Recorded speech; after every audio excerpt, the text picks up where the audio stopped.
우리가 항상 사도 바울의 편지를 함께 보게 되면 이게 뭔가 약간 논리적으로 글을 쓰는 형태의 경향성이 있다 보니까 그냥 스토리는 아니거든요. 이야기가 아니라 현재 너희의 상황에 대한 문제에 대한 분석과 답을 제시하겠다. 약간 이런 식으로 쓰여지는 글이다 보니까 약간 학문적인 기분이 흘러요. 그 자체에서 이제 철학적인 그 기분이 흐르기 때문에 글을 읽다 보면 게다가 이제 우리말 성경 번역이 우리 양반님네들의 번역 제식으로 잡혀 있어가지고 공자왈 맹자왈의 기분이 너무 같이 있습니다. 그러다 보니까 읽으면 뭐지? 이런 생각을 하게 될 때가 있어요. 그래도 우리가 함께 이 안에 담겨있는 메시지를 찾게 되면 참 좋은 하나님의 은혜를 함께 받게 되는 부분이 있기 때문에 우리가 함께 이 말씀을 골랐습니다. 사실은 좀 고민을 했어요. 우리가 대예배로 이렇게 예배의 형태로 우리가 들어가게 되면 우리 교회는 약간의 원칙이 있습니다. 성경 본문을 정할 때의 원칙 같은 게 있어요. 이런 식입니다. 현재 1부부터 3부 예배는 마태복음을 쭉 가고 있잖아요. 그러니까 어느 시점에서 마태복음에서 시작했든지 어느 시점에서 시작한 거예요. 그러면 쭉 강의해서 쭉 갑니다. 마찬가지로 수요 예배는 이사야를 현재 보고 있고요. 금요 예배는 사도행전 보고 있습니다. 저녁 예배 히브리서 넘어서 야고보서로 갔어요. 쭉 가고 있습니다. 제가 새벽 예배 인도할 때는 갈라디아서 보고 있고요. 지금 오늘 청년부 예배는 데살로니가 전서에서 시작을 하는 겁니다. 어느 기점에서 시작을 해서 쭉 강의식으로 넘어가는 게 우리 교회의 형식이다 보니까 그 형식 안에서 우리 청년부의 예배에 처음 시작하는 예배에 적절한 말씀은 대체 무엇인가 라는 것을 좀 고민하면서 성경을 고르게 되었어요. 그동안은 강의 형태로 짧게 하는 짧았진 않았던 것 같은데 그런 강의 형태로 진행을 했는데 그 강의 형태 할 때는 내가 주제를 그때 바꿀 수 있었는데 지금은 그렇게 하면 안 되거든요. 원칙대로 쭉 가야 돼서 이렇게 성경을 정해서 가게 되었습니다. 데살로니가 전서를 정한 데는 나름의 이유가 있어요. 그건 뭐냐면 이게 신약 성경 중 제일 빨리 쓰여진 책이기 때문에 초대교회에 제일 가깝습니다. 역사적으로 제일 가까운 시기에 쓰여진 성경이에요. 사도 바울의 편지들이 원래 신약 성경에서 제일 빠르거든요. 사도 바울 편지들이.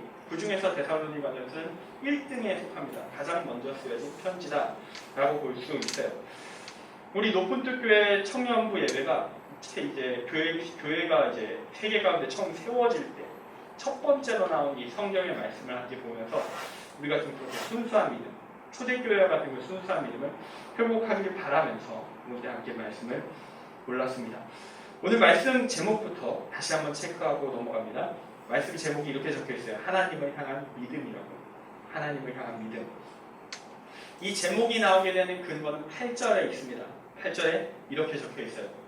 주의 말씀이 너희에게로부터 마게도냐와 아가야에만 들릴 뿐 아니라 하나님을 향하는 너희 믿음의 소문이 각처에 퍼졌으므로 우리는 아무 말도 할 것이 없노라. 아멘.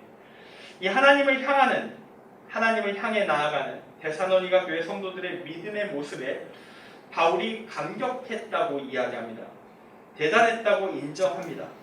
저는 오늘 이 데살로니가 교회 성도들의 믿음이 대체 어떠하였길래 사도 바울이 이렇게 칭찬을 할 수 있을 만했는가? 그럼 이 믿음의 내용을 보고 있는 우리의 믿음은 어떤 믿음이어야 될 것인가? 그것을 함께 좀 생각해 보면서 대체 무엇이 하나님을 향한 믿음인가?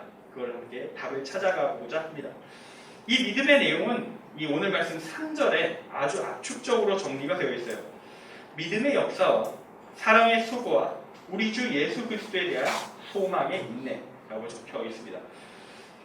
이 극도로 압축된 말 속에 어떤 일들이 담겨 있는가, 어떤 사건들이 있었고 데살로니가 교회에 어떤 사건들이 일어났고 우리는 그 과정 속에서 그 사건을 해결하는 과정 속에서 어떤 경험을 하게 되었을까, 그것이 이렇게 왜 기록되었을까, 유추할 수 있는 내용이 다행히 있습니다. 사도행전에 기록이 있어요. 데살로니가 교회가 세워질 때의 기록이 있습니다. 사도행전 17장 4에서 9절 말씀을 보면 데살로니가 교회가 어떻게 발생하게 되었는가, 그 근원이 되는 사건에 대해서 설명을 해주고 있습니다.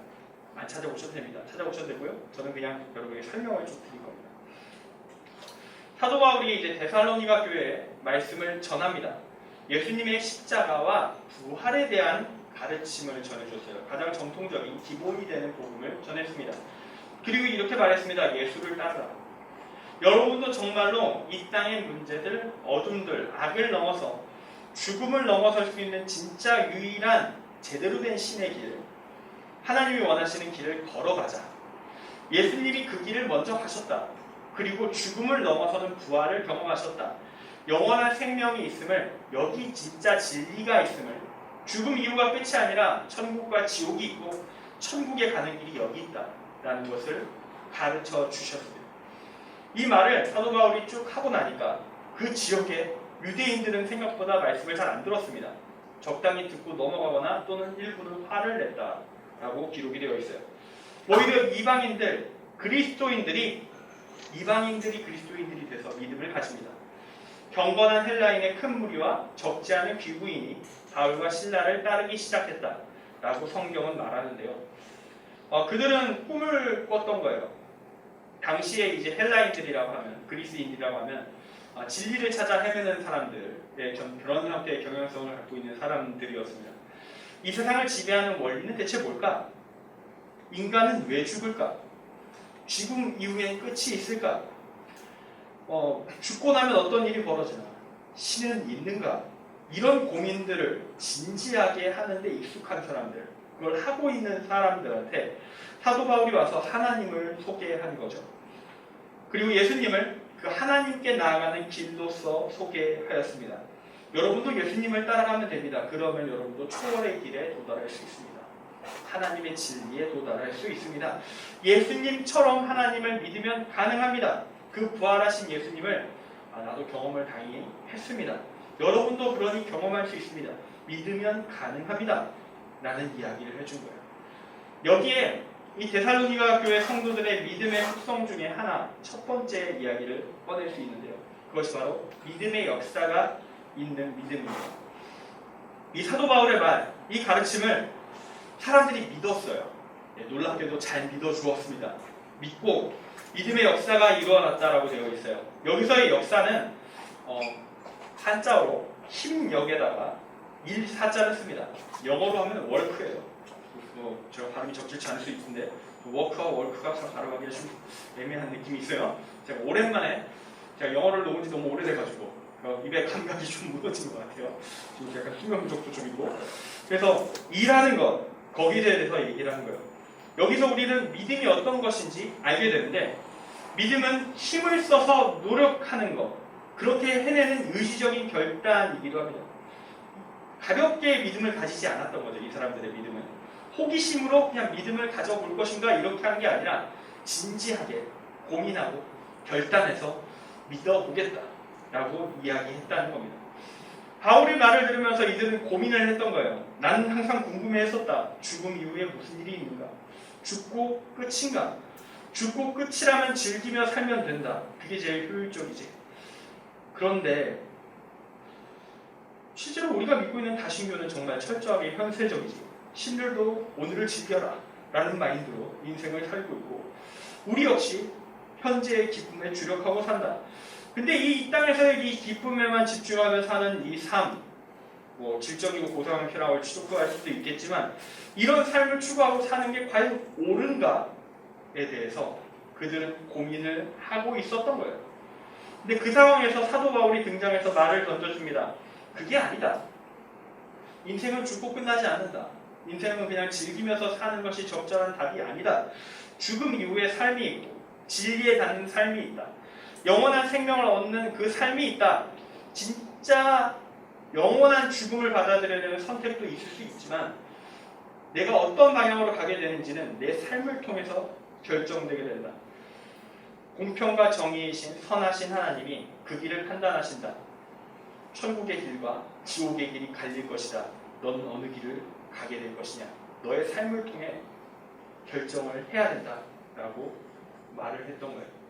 그리고 예수님에 대해서 가르쳐 주었습니다. 예수님은 이런 분이시다.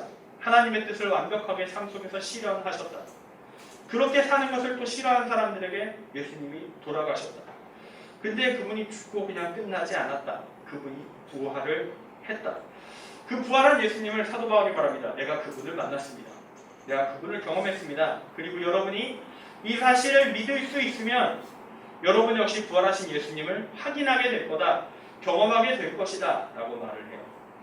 이 말에 믿음을 가지기로 결정한 겁니다. 그래 한번 믿어보자. 여기서의 믿음이 뭐 확고부동한 어마어마한 믿음을 가졌다 그런 정도는 아니에요. 이 정도인 겁니다. 저 바울의 이야기를 좀 더 들어보겠다.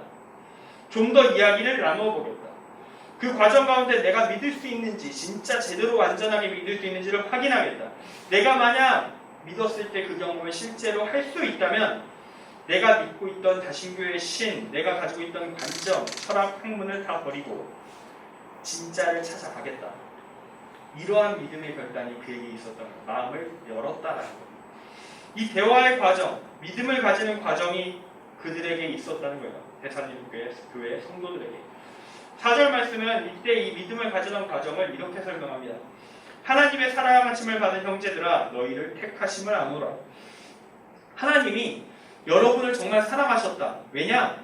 솔직히 그때 대화 시간이 그다지 길지 않았거든요. 짧은 대화였는데 그리 오래 얘기할 수 없었던 그 대화 가운데 여러분은 하나님을 경험하지 않았냐? 하나님을 만나지 않았느냐? 여러분이 마음을 열었기 때문에 부활하신 예수님을 경험할 수 있었던 이유는 무엇이냐? 믿음을 가져보기 위해서 마음을 열었기 때문이다.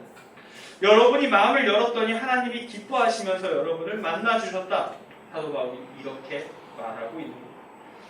여기서 우리가 알게 되는 메시지가 있습니다. 이게 첫 번째 메시지인데요. 하나님을 만나는 경험은 의심할 때, 거부하려고 할 때는 일어나지 않습니다. 억지로 안 믿어지는데 그냥 적당히 받아주고 살게 이거는 아니에요. 그런 식의 가짜 믿음은 언젠가는 역효과를 발생하게 됩니다. 오늘 데살로니가 교회 성도들처럼 내가 믿으려고 노력해 볼 테니까 한번 이야기해 보십시다. 내가 믿어보기 위해 기도를 한번 해볼 테니까 하나님 한번 나와서 만나 주십시오. 이러한 정도의 열린 마음은 우리에게 있어야 한다는 겁니다. 우리가 적어도 최소한 하나님께 마음을 좀 열어놓을 필요성이 있어요. 그러면 하나님이 우리를 만나 주십니다. 이게 최소한의 조건입니다. 우리가 주님 앞에 마음을 열어놓고 오늘 예배를 드린다면, 기도한다면 우리가 꼭 집회의 현장, 수련회 현장, 특별한 세팅된 그런 공간에 가지 않더라도 우리는 매주 예배 가운데 하나님을 만날 수 있습니다. 우리의 준비가 제일 중요하기 때문에. 이제 두 번째 이야기를 할게요. 두 번째 믿음은 이 데살로니가 교회 성도들의 두 번째 믿음, 그것은 사랑의 수고가 있는 믿음이었습니다. 사랑의 수고가 있는 믿음. 앞서서 믿음의 역사를 일으켰어요. 이들이 믿음의 역사를 일으켜서 마음을 열고 사도 바울과 대화하면서 믿음을 가졌습니다.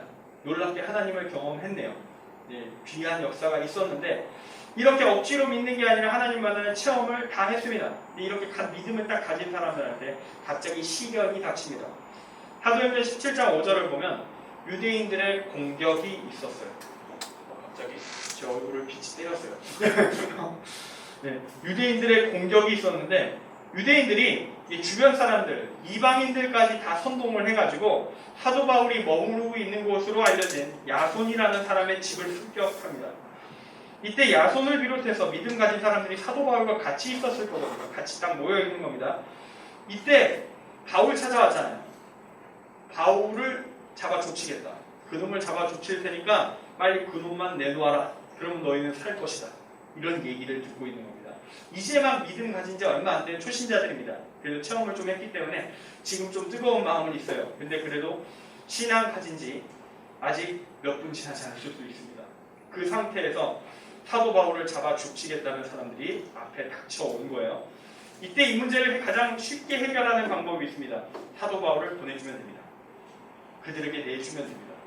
문제가 깔끔하게 해결됩니다. 나를 더 이상 공격당하지 않습니다. 그렇게 처리해버릴 수도 있었어요.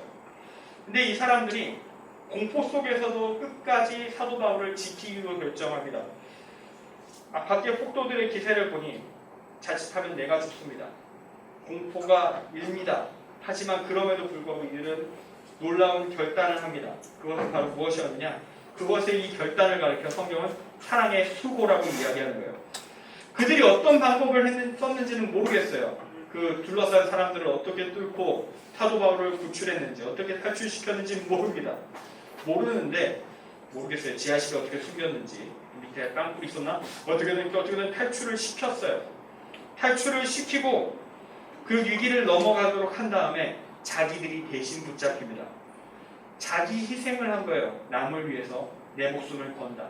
남을 위해서 십자가의 사랑을, 예수님과 같은 그 십자가의 사랑을 보여줬다는 겁니다. 여기서도 우리가 알게 되는 메시지가 있습니다. 그건 바로 진짜 믿음을 가진 사람은 타인을 위해 희생할 수 있다는 것. 진짜 믿음을 가진 사람은 타인을 위해 희생할 수 있다. 의를 위해서, 올바름을 위해서, 선을 위해서 내 목숨을 희생할 수 있을 정도의 사랑이 일어날 수 있다는 이야기예요. 적당한 수준의 손해가 있는 것, 적당한 수준의 선행을 하는 것, 믿지 않는 사람도 충분히 다 할 수 있습니다. 근데 진짜 강력한 사랑이 필요한 순간, 내 몸을 던지는 헌신이 필요할 때는 자기 몸을 못 던집니다. 정말 어렵습니다. 갑자기 당신을 어느 아프리카 오지에 던지라고 하면 기쁜 마음으로 갈 자는 별로 없죠. 근데 진짜 사랑이 넘치는 사람, 하나님의 사랑을 충만히 받은 사람은 그 가운데서 솔직히 두렵고 떨리지만 결단을 할 수 있습니다. 그게 하나님의 사랑의 능력인 것이죠. 우리에게 마더 테레사와 같은 삶이 나타날 수 있는 겁니다. 우리에게 이 사랑이 지금 있을까요? 아니, 이 사랑이 지금 없을지라도 적어도 이러한 사랑이 예수님이 걸어가신 길이고 믿는 자가 최종적으로 지향해야 되는 길이라는 사실은 알고 있습니까? 적어도 그런 사랑을 할 수 있으면 참 좋겠다라는 그 소망이 있습니까? 그러면 우리에게 아직 믿음이 없진 않은 겁니다. 약하지만 나는 그것을 추구하고 있고 그러한 믿음을 가지기를 원한다. 정말 그런 믿음을 가질 수 있고 때가 온다면 많이 기도하고 많이 고민하겠지만 갈 준비도 생각을 한다. 거기서 우리는 우리의 믿음이 실제로 있는지 여부를 확인할 수 있는 거죠. 하나님은 이런 자기 희생의 사랑을 실제로 품은 자, 품어가는 자들을 통해서 하나님의 위대한 일을 지금까지 이 땅에서 이루어 오셨습니다. 어둠으로 찬 이 세계를 정화하는 길을 그렇게 한 사람 한 사람들을 뽑아서 진행하셨습니다. 우리가 그 길을 갈 각오가 되어 있으면 하나님은 우리를 그렇게 쓰십니다. 우리가 그러한 결단을 할 수 있기에, 그렇게 할 수 있기를, 그렇게 하나님의 위대한 꿈을 우리를 위해 준비된 꿈이 하나님께서 다 갖고 계신데 우리가 외면했기 때문에 받지 못했던 그런 것들이 있다면 우리 모두가 받을 수 있도록 나아갈 수 있는, 믿음이 성장할 수 있는 우리 모두가 되기를 간절히 바랍니다. 이제 마지막 세 번째입니다. 데살로니가 교회 성도들의 믿음은 소망에 인내가 있는 믿음이었습니다. 소망에 인내가 있는 믿음. 데살로니가 교회 성도들은 사도 바울을 대신 붙들렸죠. 대신 붙잡혔고요. 대신 고난을 당했습니다. 사도행전 17장은 그들에게 고소와 고발이 있었다라고 되어 있어요. 그 고소와 고발의 끝에 어떤 일을 겪게 되냐면요. 돈을 뜯깁니다. 감옥에 갇혔는데 보석금을 내면 해결될 수 있다고 해서 보석금을 내고 일단 감옥을 나왔다라고 되어 있습니다. 억울합니다. 특별히 잘못한 게 없어요. 좋은 사람을 만나서 좋은 말씀을 들어보니 좋은 사람이고 그 하나님의 말씀이 진짜인 거라고 확신이 들어서 듣다 보니 놀라운 체험도에서 기쁜데 저놈 잡아주시겠다고 온 사람들 때문에 억울하게 나는 그 사람도 아닌데 붙잡혀서 대신 보석금 내고 돈이 뜯겼습니다. 많이 괴롭죠. 정말 좋은 길을 갈았는데 선한 길을 알게 됐는데 옳은 길, 의의 길을 알았는데 벌금을 물었습니다. 보석금을 냈습니다. 예수 믿고 이들이 현실 속에서 얻게 된 건 무엇이었느냐? 가난을 얻었습니다. 내 돈이 없어졌어요. 내 돈을 뜯겼습니다. 예수 믿으니 적들이 내 돈을 털어갑니다. 이런 상황이 발생하면 어쩌면 이제 이들 초신자잖아요. 신앙을 버릴 수도 있을 것도 같습니다. 실제로 한국교회의 많은 성도님들이 이런 이유로 교회를 나갑니다. 예수 믿으면 복 받는다고 했는데 집값이 안 올랐습니다. 사업이 잘 안 됩니다. 예수 믿어서 그런가 봐요. 그래서 교회를 나갑니다. 초신자들이 대부분이지만 오래 믿었던 사람, 특히 오래 믿었던 사람이, 특히 우리나라는 경제 부흥기가 있었기 때문에 그때 순간적으로 사업이 엄청 올라갈 때 그때 자연스러운 현상인 것도 있었는데 그것을 가리켜 하나님의 복이다, 은혜다라고 얘기하시는 분들이 많았거든요. 그런 분들이 환난을 겪으면요. 복이 끊겼다 하면서 교회를 나갑니다. 그나마 다행인 건 다른 교회로 옮기는 거예요. 이 교회의 복이 끝인가 보다 하면서 다른 데로 가요.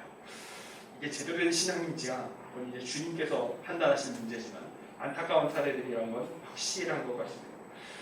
그러나 오늘 데살로니가 교회 성도들은 이런 걸로 믿음을 잃지 않았어요.